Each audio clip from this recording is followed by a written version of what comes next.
ધોરણ 7ની અંદર આજે આપણે જોઈએ છીએ એક નવું પ્રકરણ પાંચમું,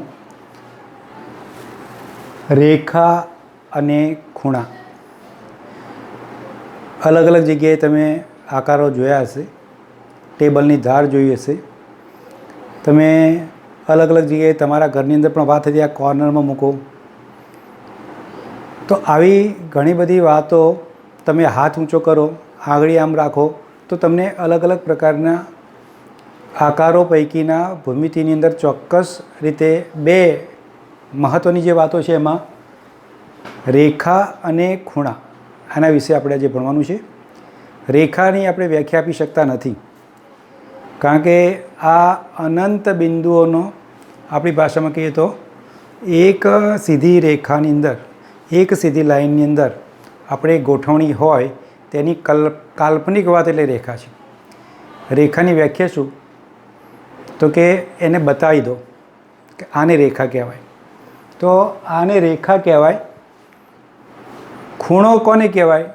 તો ખૂણો કહેવા માટે પણ ગયા વર્ષે અને આગળના વર્ષે તમે ભણી ગયા છો કે રેખાઓ છેદતી હોય, રેખાખંડો એકબીજાને મળતા હોય, બરાબર છે, બે કિરણો એક જ ઉદ્ભવબિંદુમાંથી નીકળતા હોય, તો આવી જે બાબતો છે એને આપણે ખૂણો કહીએ છીએ. તો જુદી જુદી આકૃતિઓની અંદર તમે ખૂણાનો આ રીતે થોડો ઘણો અભ્યાસ કરેલો જ છે. થોડુંક આપણે આજે રિવિઝન કરીશું કે ખૂણો હોય તો એના પ્રકારો હોય. કોઈ પણ વસ્તુ આપણે જ્યારે પણ જોઈએ છીએ ને ત્યારે એને અલગ અલગ જગ્યાઓમાં એને વિભાજિત કરીને એને ચોક્કસ પ્રકારે એને નામકરણ કરીએ છીએ. એ પ્રકારે માપને આધારે ખૂણાઓના આપણે પ્રકારો નક્કી કરેલા છે, જે તમે ભણી ગયા છો. એમાં પહેલો તમે ખૂણાનો પ્રકાર તમે જુઓ તો કે પહેલો ખૂણાનો પ્રકાર છે લઘુકોણ. લઘુ શબ્દનો મતલબ થાય છે નાનો, લઘુનો મતલબ જ થાય નાનો. તો આવો જે ખૂણો છે એને લઘુકોણ કહેવાય, કે જેનું માપ 90 કરતાં ઓછું છે, 90 અંશથી નાના માપનું. દાખલા તરીકે હું 60 અંશનો ખૂણો તો લઘુકોણ કહેવાય, 45 અંશ તો લઘુકોણ કહેવાય, 89 તો લઘુકોણ કહેવાય. પણ હું 91 બોલું તો એ ગુરુકોણ થઈ જશે. તો લઘુકોણ મતલબ તમને ખ્યાલ આવી ગયો, કાટકોણ. આપણો સંદર્ભ અહીંયાથી સ્ટાર્ટ થાય છે કે કાટખૂણાથી જો નાનો હોય તો લઘુ અને કાટખૂણાથી જો મોટો હોય તો ગુરુ. તો અહીંયા આગળ કાટકોણ એટલે શું? કાટખૂણો એટલે શું? કાટકોણ પણ બોલાય, કાટખૂણો પણ બોલાય. તો જેનું માપ એક્ઝેક્ટ 90 અંશ છે, 90થી વધારે પણ નથી, 90થી ઓછું પણ નથી, એક્ઝેક્ટ 90 છે, તેને આપણે, તો તમારી ઘરની દિવાલ અને તમારી છત એની વચ્ચેનો ખૂણો જુઓ, 90 અંશનો છે, બરાબર છે. તમારા બે દિવાલો જ્યાં અડકે છે તે ખૂણો જુઓ, 90 અંશનો છે. સામાન્ય રીતે તમારા ટેબલની જે બે કોર્નર મળે છે, મતલબ બે ધાર મળે છે, એને જે કોર્નર બને છે એ જુઓ, તો એ પણ 90 અંશનું છે. ત્રીજો છે આનાથી મોટો, મતલબ ગુરુનો મતલબ મોટું. તો ગુરુ કોણ? કે જેનું માપ 90 અંશ કરતાં વધારે છે, 90 અંશથી મોટા માપનું. તો એકદમ તમારું ક્લિયર થઈ ગયું. લઘુકોણ કોને કહેવાય, ગુરુકોણ કોને કહેવાય અને કાટકોણ કોને કહેવાય. તો આવા અલગ અલગ ખૂણાઓના પ્રકારો વિશે તમે ભણી ગયા છો, બરાબર. કોઈ વિદ્યાર્થી કહે કે અને તમે તમારા હાથની સ્ટાઇલથી બતાવો, તો કોઈ વિદ્યાર્થી બતાવશે કે હું જો આ રીતે ઊભો રહું ને આમ, આ એંગલ જે મારો બને છે ને એ કયો બને છે? આ એક બાજુ છે ખૂણાની, આ બીજી બાજુ છે તો કાટખૂણો બને છે. હું સલામી આપું તો કયો બને? આ એંગલ જુઓ, સલામી આપું તો કયો બને? લઘુકોણ બને.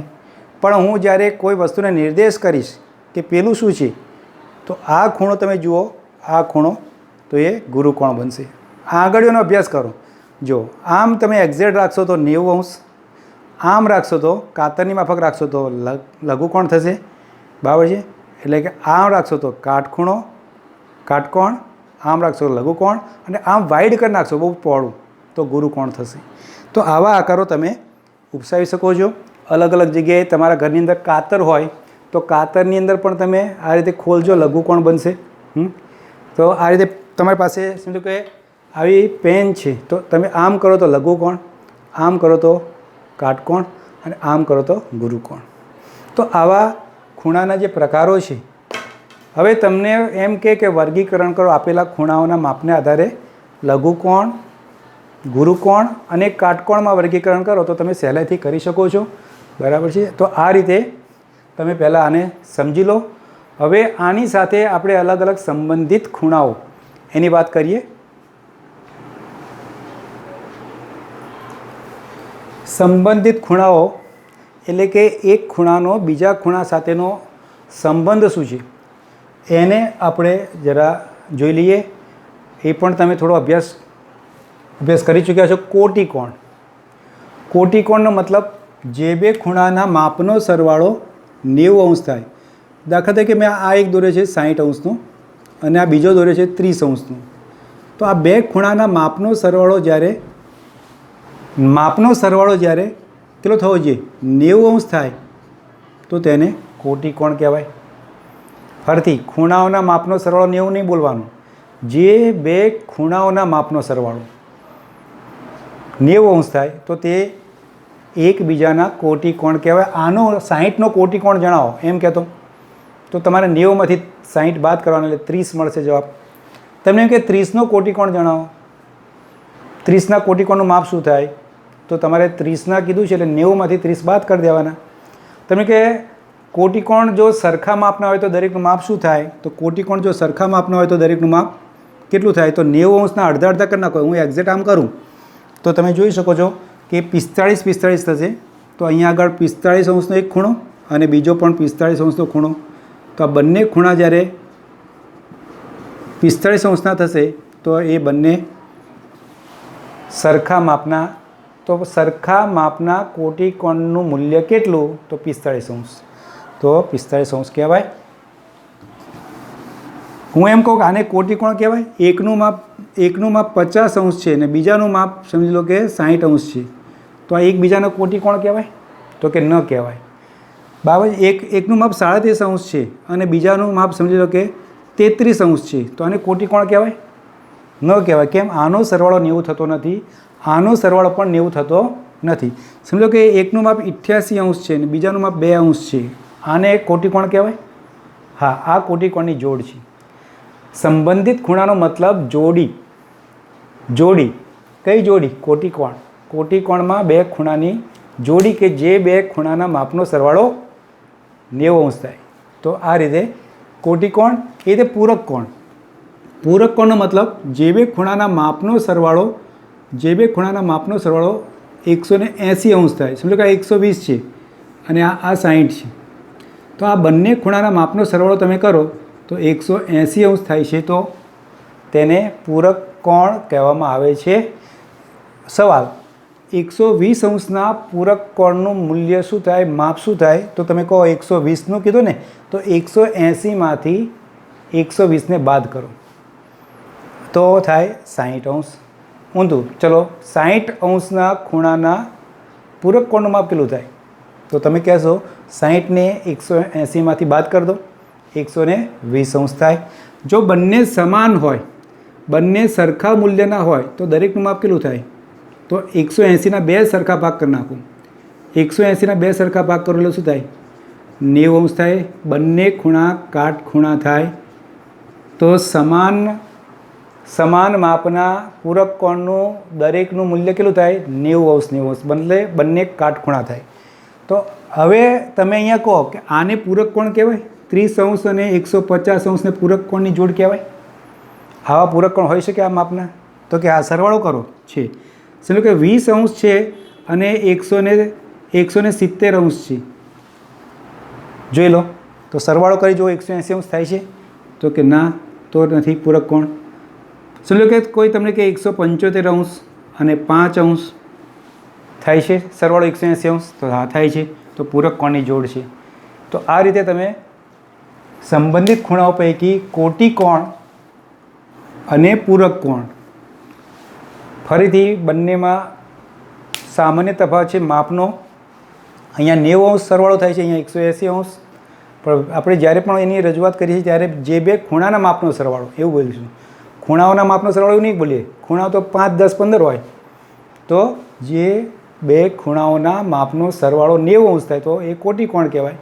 અને જો 180 અંશ થાય તો એ બે ખૂણાઓ પરસ્પર પૂરક કોણની જોડના ખૂણા છે એમ કહેવાય. તો આ રીતે તમે એને ક્લિયર કરી લો.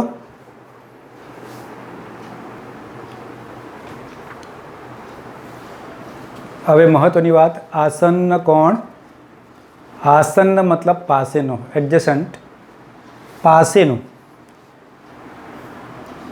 આસન્નનો મતલબ પાસેનું. આની પાસેનો ખૂણો કયો છે? તો આ એમ કહો, ખૂણા 1ની પાસેનો ખૂણો કયો? 2. ખૂણા 1ની પાસેનો ખૂણો કયો? 2. 1ની પાસેનો કયો? 2. વિચારવું પડશે. 1, 2 આ રીતે મેં બતાવ્યો છે ખૂણા અલગ અલગ. જુઓ આકૃતિમાં. એમાં આસન્ન કોણ કોને કહેવાય? પર્ટિક્યુલર. ખૂણા તો કેટલા પ્રકારે કઈ કઈ રીતે રચી શકાય, પણ આ ખૂણામાં આ પાસેનો ખૂણો એ જે ગણિતની ભાષામાં નક્કી કરેલો છે તે કોને કહેવાય? પાસે તો કોઈ પણ હોઈ શકે, તમારી પાસે હોય એટલે આસન્ન કોણ ના બને. તો અહીંયા આગળ આસન્ન કોણનો મતલબ જેનું એક બાજુ અથવા ભુજ અથવા કિરણ જે સામાન્ય હોય. જે બે ખૂણાઓમાં એક બાજુ અથવા એક ભુજ કોઈ બોલે અથવા કોઈ એક કિરણ બોલે જે સામાન્ય હોય, અને બાકીની બે જે બાજુઓ હોય તે તેની વિરુદ્ધ બાજુ હોય. આની બાજુ આ હોય તો આની આ બાજુ હોય. આ પહેલી બે શરતો આવી ગઈ.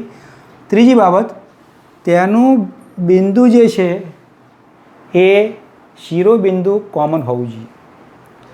તો બે ખૂણા જ્યારે રચાય છે તેમાં બાબત ધ્યાન આપજો. ચલો કે મેં આ 3 ખૂણા આ રીતે બતાવ્યા છે, તો એનું જે શિરોબિંદુ છે સામાન્ય હોવું જોઈએ. શિરોબિંદુ સામાન્ય. સામાન્ય બાજુ એને હોવી જોઈએ. બે ખૂણામાં સામાન્ય બાજુ, જેમ કોમન વોલ હોય ને. દાખલા તમે ઘરમાં રહો છો, બાજુનું કોઈ ઘર છે તો વચ્ચેની કોઈ એક દિવાલ એવી હોય કે કોમન દિવાલ હોય, જે તમારી પણ હોય ને પેલાની પણ હોય. એમ આ જે ખૂણો છે, આ બાજુ છે એ આ ખૂણો કે મારી બાજુ પણ છે, અને આ ખૂણો ઉપરવાળો કહેશે કે મારી બાજુ પણ છે. તેથી એને કોમન કહેવાય, સામાન્ય બાજુ.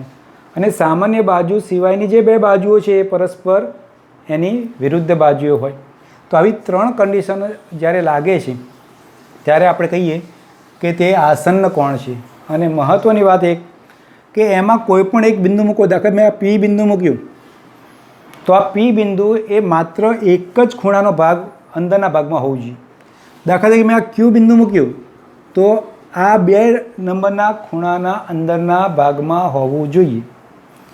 પણ એમ ના કહેવાય P બિંદુ એ ખૂણા 2ના અંદરના ભાગમાં છે, ના થઈ શકે. તો એ બરાબર જોવાનું છે કે આ P બિંદુ છે તે ખૂણા 1ના અંદરના ભાગમાં છે, Q છે એ 2ના અંદરના ભાગમાં છે. તો આ રીતે ખૂણાના અંદરના ભાગમાં આ રીતે બિંદુ મળતા હોય. પણ સમજો કે મેં અહીંયા આગળ બનાવ્યો છે ખૂણો, તમે જુઓ ધ્યાનથી. આ ખૂણો છે ને આખો મોટો એ એક ખૂણો છે, અને આ નાનો ખૂણો છે ને એ 2 છે. બરાબર સમજો. આ નાનો ખૂણો, આ મોટો ખૂણો છે 1 છે, આ નાનો ખૂણો 2 લીટીથી બતાવ્યો છે તે 2 નંબરનો ખૂણો છે. નામ આપી દો દાખલા તરીકે ABC. આ જે છે એ ABC છે, ABC એ ખૂણો 1 છે, અને ખૂણો DCB DBC એ 2 ખૂણો છે. આવું વિચાર લો. તો હવે તમે એક બિંદુ એવું મૂકો. દાખલા હું કહું આ P બિંદુ, આ P બિંદુ જે છે એ મોટા ખૂણામાં છે. ઓકે, ચલો. આ Q બિંદુ છે કયા ખૂણામાં છે? Q બિંદુ તો કે નાના ખૂણામાં પણ છે અને મોટા ખૂણામાં પણ છે. તેથી આ આસન્ન કોણ ન થઈ શકે. બિંદુને આધારે તમે અંદરના ખૂણાના અંદરના ભાગમાં બિંદુને આધારે તમે કહી શકો છો. ફરીથી Q બિંદુ એ ખૂણા 2 નંબર જે છે એની અંદર પણ છે અને 1 નંબરની અંદર છે. અહીંયા બાબત ધ્યાનથી જુઓ.